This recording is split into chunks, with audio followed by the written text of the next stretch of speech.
Kok Pak Prabowo mendel mawon, tahu mendel mawon? Kok diem aja membiarkan hal ini? Lah itu para presiden, penasehat presiden, apa yang nggak ngasih masukan? Dirilisnya daftar ini pandangan dunia ke Indonesia kan jadi bobrok buruk. Waduh, ciloko Indonesia ini. Nah langkah-langkah presiden bakalan ralos, nggak los koge itu, apalagi mau ngutang, ngajak kerjasama, memanggil investor, nawarin peluang investasi, atau kerjasama ke negara lain maupun lembaga keuangan dunia.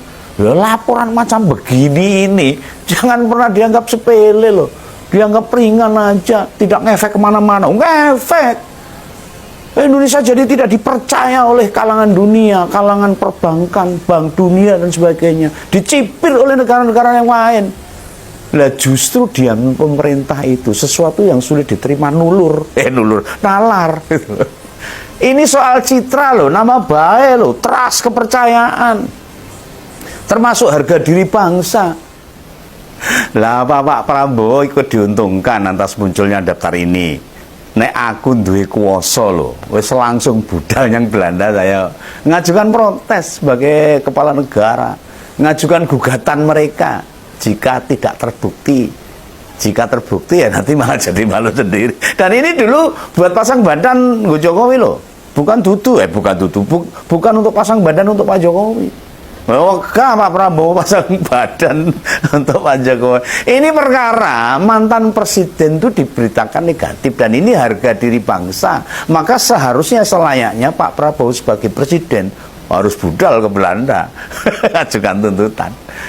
Dan ya nek presiden nggak sempat misalnya itu belum bisa mikir, ya minta Menkominfo atau juru bicara presiden kon ngomong, kon bicara. Yang kayak gini kok dibiarkan aja, didiamkan aja.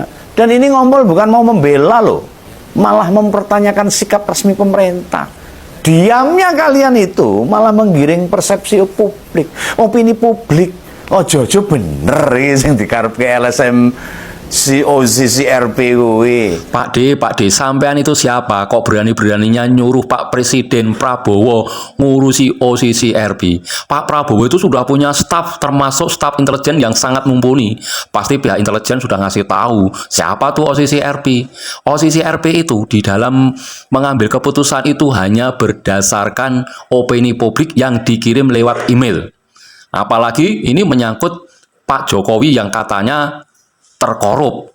Nah, di dalam negeri aja nggak ada yang melaporkan Pak Jokowi bahwa Pak Jokowi itu adalah orang terkorup. Nggak ada. Toh kalau ada pun laporannya hanya abal-abal, tidak disertai bukti yang valid. Nih Pak D, saya kasih video orang-orang yang sudah mempelajari kinerja OCCRP. Moga-moga menjadi pencerah buat sampean. Jangan percaya ya kalau ada yang bilang sebuah organisasi internasional menobatkan Jokowi sebagai salah satu pemimpin terkorup di dunia. Itu kabar bohong. Tapi sekarang memang lagi nyebar di mana-mana. Yang nyebarin kayaknya sih terutama para buzzer anti Jokowi yang masih juga nggak terima jagoannya kalah. Tapi ini juga diangkat oleh para influencer terkenal seperti Rocky Gerung, Said Didu, Refli Harun, dan sejumlah lainnya. Jadi organisasi yang dimaksud adalah OCCRP yang kantor pusatnya di Amsterdam, Belanda. OCCRP itu singkatan dari Organized Crime and Corruption Reporting Project. Kalau di Indonesia ini ya jadi Proyek Pelaporan Korupsi dan Kejahatan Terorganisir. Mereka itu didanai lembaga-lembaga penting seperti Kementerian Luar Negeri Amerika Serikat, Open Society Foundation, USAID, dan juga National Endowment for Democracy. Intinya, OCCRP ini berfokus pada proyek investigasi untuk membongkar korupsi di seluruh dunia. Mereka punya jaringan jurnalis di seluruh dunia termasuk di Indonesia. Setiap tahun, OCCRP memilih tokoh yang layak disebut Person of the Year atau tokoh tahun ini.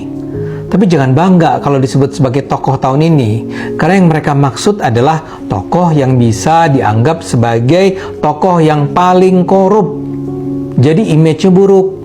Yang pernah terpilih di tahun-tahun lalu misalnya adalah Vladimir Putin dari Rusia atau Duterte dari Filipina.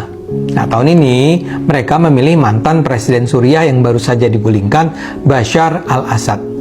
Lalu kenapa nama Jokowi juga disebut-sebut? Gara-garanya, OCCRP ini mengundang para pembaca di seluruh dunia untuk mencalonkan nama-nama yang layak disebut sebagai Person of the Year mereka. OCCRP melakukannya melalui akun X, jadi siapapun bisa mengirimkan nama-nama yang dianggap pemimpin paling korup.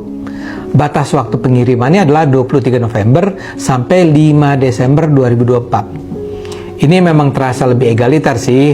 Jadi penentuan nama tokoh terkorup di dunia tidak ditentukan hanya beberapa anggota juri ahli di Amsterdam, tapi juga dengan melibatkan publik di dunia. Nanti setelah sudah terkumpul daftar nama terpilih, barulah dinilai oleh sebuah tim juri yang terdiri dari 6 orang ahli. Dalam tim juri itu ada wartawan, ada aktivis, dan juga ilmuwan. Masalahnya, OCCRP tidak menyangka bahwa ternyata peluang ini dimanfaatkan oleh para aktivis politik. Ini yang terjadi di Indonesia. Begitu tahu ada undangan untuk mengirimkan nama pemimpin terkorup, terjadilah aksi mobilisasi para netizen X untuk mencalonkan nama Jokowi sebagai Person of the Year. Melalui repostingan yang berulang-ulang, pesan-pesan itu menyebar di Indonesia. Dan gara-gara itulah Jokowi masuk dalam daftar 5 nama pemimpin dunia dengan jumlah suara terbesar yang dinominasikan sebagai pemimpin terkorup di dunia. Yang memperoleh nominasi terbesar adalah Presiden Kenya, William Ruto, yang memperoleh 40.000 suara. OCCRP sendiri ternyata memilih nama Person of the Year bukan dari daftar nama yang dinominasikan pembaca. Yang dipilih justru adalah Asad, padahal nama Asad tidak ada dalam daftar nama yang dinominasikan pembaca. Jadi jelas ya, OCCRP sendiri tidak pernah bilang Jokowi itu pemimpin korup. Yang bilang Pak Jokowi korup adalah orang-orang atau para buzzer Indonesia yang benci Jokowi. Yuk sebarkan kebenaran, bukan kebohongan. Banyak banget yang mention gue gara-gara berita ini. Pak Jokowi masuk dalam nominasi pemimpin terkorup versi OCCRP. Terus gue baca dong dasar penetapan dan pemenangnya itu apa. Ternyata dasar penetapan nominasinya itu meminta masukan dari para pembaca, jurnalis, dan pihak lain di dalam jaringan global OCCRP.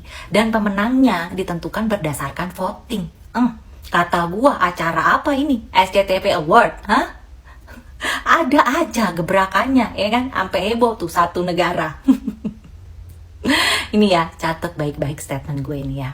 Someday kalau memang Pak Jokowi ini terbukti korupsi, ya, tangkep, adili, hukum seberat-beratnya, 100 tahun kalau perlu. Gue dukung 1.000.000%. Kagak bakal gue bela-belain. Jangankan Pak Jokowi, yang gak pernah gue pilih. Prabowo garis keras nih bos. Kalau sampai Pak Prabowo yang udah gue dukung dan gue pilih berkali-kali sampai korupsi, kagak bakal gue belain. Mohon maaf, gue bukan pembela koruptor. Bagaimana Pak D? Sudah jelas dari penjelasan dua orang tersebut. Pak D perlu belajar banyak terhadap dua orang tersebut. Dan bagi kalian para hater Jokowi yang memanfaatkan isu OCCRP, kalian sudah kalah, kalian sudah hancur lebur. Karena postingan OCCRP hanya bertahan 2 jam kemudian di take down oleh OCCRP sendiri. Karena mereka tidak punya bukti bahwa Pak Jokowi melakukan tindak korupsi. Pak Jokowi sudah menang tanpa ngluruk. Pak Jokowi memenangkan peperangan tanpa melakukan penyerangan. Pak Jokowi di Solo hanya senyum-senyum, minum kopi, ngomong cucu, tapi kalian sudah hancur lebur seperti debu tidak berbekas. Makanya ingat pesan dari Bambang Pacul, jangan serang orang baik, kalian akan hancur sendiri.